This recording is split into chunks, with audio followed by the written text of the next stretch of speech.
4-star safety Jakob Weatherspoon, class of 26, was committed to Ohio State. He's from Ohio. He flipped to North Carolina yesterday. Ari, this was not one of those cases where Ohio State said, no, we're good, you can go. They wanted him.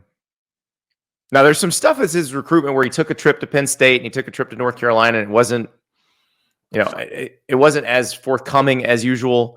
But this is pretty big. This is the first Bill Belichick flipping somebody from a superpower, and the superpower wanted them. Yeah. I think during the entire Urban Meyer era, you could count on one or two hands how many players with legit Ohio State offers in the state of Ohio went to another school. Jackson Carman to Clemson. That was one. There was another lineman from Cincinnati that went to Notre Dame. Tommy Kramer. Remember him? Tommy Kramer, yeah. I can't remember all of them. Yeah, I can't remember all of them. Mac Brown got a linebacker in 10 years to come to Texas, but that was in the Tressel era, right? Yeah, but that was the first big deal, and I can't remember that kid's name. I have no memory. Dallas, was it something Dallas? I can't remember. I believe his last name was Hicks. Oh, yes. Jordan Hicks. Yes. There you go. I don't know that this is obviously one of them because it happens very few. I don't follow Ohio State recruiting as closely as I used to as a beat writer, so I can't speak as fact. But I think it's been rare for Ryan Day to lose people in Ohio. Now, I think that this might be the most important piece of UNC's class, and I think this might have been a bottom half important piece for Ohio State's class. This isn't like losing Jackson Carman. This is this is the point of this. This is what I think makes this interesting, because I was reading, on Letterman Row or Ohio State Cited on 3. I was reading the message boards and people saying, "Oh, we gotta be serious about NIL." This isn't a case of Ohio State not being serious about NIL. Ohio State's been willing to spend money. And I've said this all along. Even if there's no cap, everyone has a budget. Right. Even Ohio State, even Texas, even Oregon, everyone has a budget. And your best current players are going to get the most money. Your highest profile recruits, or the ones you have decided are your most valuable recruits, are going to get the most. And then the ones that aren't as valuable, you are not going to give them as much. Someone else may find them more valuable than you do. Like, you could be the number 1 player in North Carolina's class or the number 16 player in Ohio State's class. Well, you're going to get more money as the number 1 player in North Carolina's class. That's just economics. So this is why we keep saying it's going to be really hard for programs like Ohio State to do what they did last year and have the kind of roster they had last year. Yeah, you just can't stack guys like this anymore.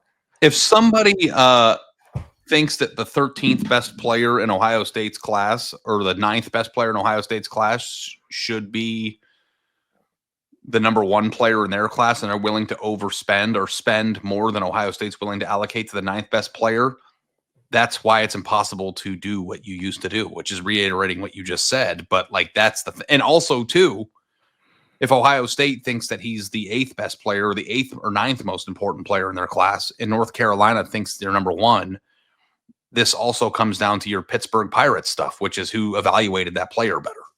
Mm-hmm. Yep. Now, Pittsburgh Pirates, bad example, because Paul Skeens has an ERA of 1.98 and he's 4-8. No, so, I just mean that the Pittsburgh Pirates with savvy moves can win some money versus no money, which is what they had before. Mac Brown, I think, said what their budget was for players last year. I want to say it was $3.5 million. We know, because we've seen Bill Belichick's contract, that they have, $12 million in rev share money. That doesn't even count NIL. So North Carolina has a lot more to spend than they ever had before. And they also have Bill Belichick to sell, which I think matters. Because here's the thing.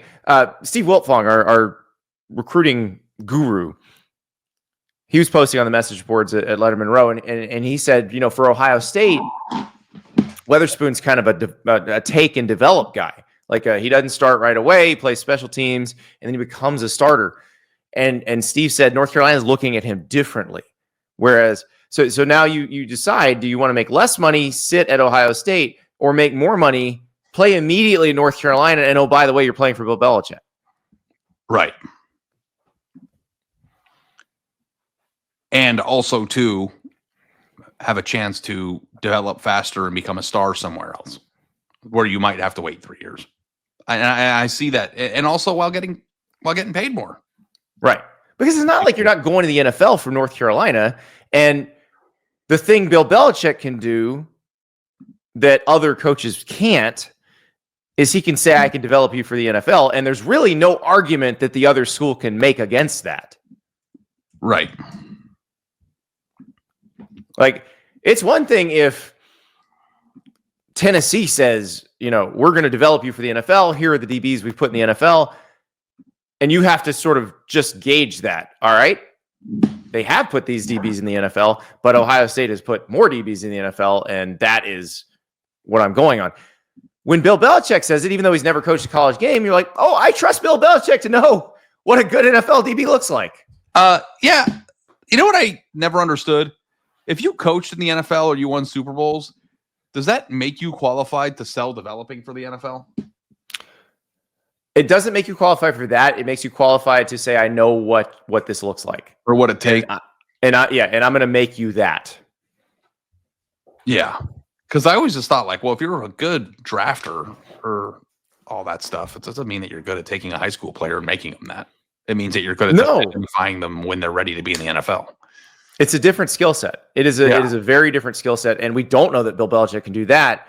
But I do think if you are the player, they can make a pretty compelling argument. I do think that, like, I would trust Kirby Smart or Ryan Day to develop me for the NFL more than I would 100% right now. Right. Like, so, like, that to me that's the point I'm making. Like, a person that's repeatedly, I think that a person that's repeatedly created draft picks out of highly rated players is a more compelling sales pitch to me than playing for somebody who won a bunch of Super Bowls. But what if I gave you more money and you could play right now? That would help. And there's multiple levers here that these coaches can pull, and that's what's getting pulled here. Yeah. And now Ohio State's class will be incrementally worse and UNC's will be better. And then on the field, Ohio State will be incrementally worse and UNC will be a little bit better in 4 years. Right. And we're not saying that this means North Carolina will be better than Ohio State in 4 years. We're just saying Ohio State is not going to have backups that are better than North Carolina starters anymore, which is what they used to have. Yeah. Like, Ohio State used to have North Carolina's starting corner on the bench. It's amazing. I mean, and Alabama was the same way in the Saban era. Like I always wondered, like 2012 Alabama, if you made the twos on the 2012 Alabama team a team and had them play in the SEC, what would their record be? 9-3. I think you're right. Yeah. We used to play this game when I was on the Ohio State beat all the time. And we thought that Ohio State's 2 deep could have won the Big Ten at certain eras. Like where it would have actually beaten Ohio State starters? No, I'm saying give them a whole season to play together. If you took Ohio State's starters out of the equation and then Ohio State was just their 2 deep. Yeah. Or what if you sent the Ohio State 2 deep to the ACC or something like that? That would have been incredible. It didn't really quite play in the SEC in 2016, but in 2016 or 15, 16 is a funny year to choose because they didn't even win the Big Ten their starters didn't win the Big Ten in 16. Well, 15 didn't win either, but that might have been Urban Meyer's most talented team. Yeah, 15 didn't win the Big Ten championship? Oh no, they lost to Michigan State. Right. Yeah. But there were times in the 13, 12, 14, 17 era maybe that they could have won the Big Ten. Yeah. It is crazy. In 19, their backups probably could have won it. Oh, yeah. That team was great. Yeah. So that's what we're in now, where this gives North Carolina. Now, North Carolina can't do this with that many players. And they're not going to be able to pick off somebody that Ohio State considers a top 5 in our class recruit. Yeah, the point Alabama for Georgia isn't that like Tavian St. Clair is going to start going to North Carolina. That's not the point. The point is whether or not the bottom half of Ohio State's class is ever going to be as deep as it used to be. And I illustrated this when writing about Georgia last week. I think Georgia has 8 or 9 3-star prospects committed right now. And they never signed more than 6 during the entire Kirby Smart era.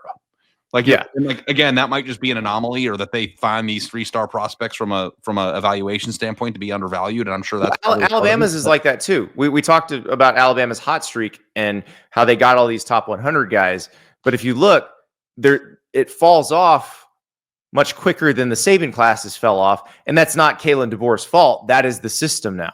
That is how it works, because you can't, like, Saban would have classes where the 21st guy in the class is like 244th in the country. Right. Like, and that would be you're not going to be able to do that again. The number 1 player in like 80% of the other classes. And like, that's why when people used to say recruiting rankings don't matter, it used to drive me insane, because it's like, you can't look at Alabama's class.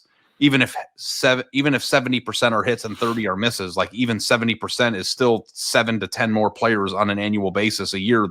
So now here's the thing. Also allowed them to make more evaluation mistakes. Yeah, right. Because you didn't have to be 100% on that. If you got 20 players in the top 250 and 9 were hits, then you have 9 more top 100 players that are better than everybody else's number 1 player in their team. Yeah. And they didn't miss 50%. That was just me saying that. No, they're and Ohio State always had a great hit rate too. So that's where this comes in. Let's pivot from this. So let's take UNC and Ohio State out of the equation and just do tier B teams and tier A teams and tier C teams, and tier A teams. How many in this new era with rev share of the tier C and tier B teams will be able to pay more for their top 3 players than Ohio State, Georgia, Texas, Alabama will be able to pay for players 9, 10, and 11? If we go to like 13, 14, and 15, I'd say all of them. Right. So Ohio State, Georgia, Texas, and Alabama are still going to have their top 9 players, or their top 8 players in their class are all going to be top 150 players, and it's still going to be stacked that way. But now Mississippi is going to have 3 top 200 players that they wouldn't have otherwise had. And North Carolina is going to, and Miami, and all these different, and like tier B is not an insult. These aren't bad. Yeah, these aren't bad programs. These are tier C pretty programs, wealthy, good programs. Yeah. Is Arizona State going to be able to pay their top 5 players more than Georgia, Alabama, and Ohio State are going to be able to pay their 8 through 11 or 8 through 13? So I would say 16 through 25 of the old Nick Saban classes, of the old Urban Meyer classes, they're not going to Alabama or Ohio State anymore. And 16 through 25 was a lot of NFL draft picks, guys. A lot. Yeah. And if you made a mistake in the Superpower class, 16 through 25 is a lot of times where your starter came from, because maybe the guy you took that was the number 8 guy in your class was not that good. So you can't make as many mistakes. So this is fascinating to me.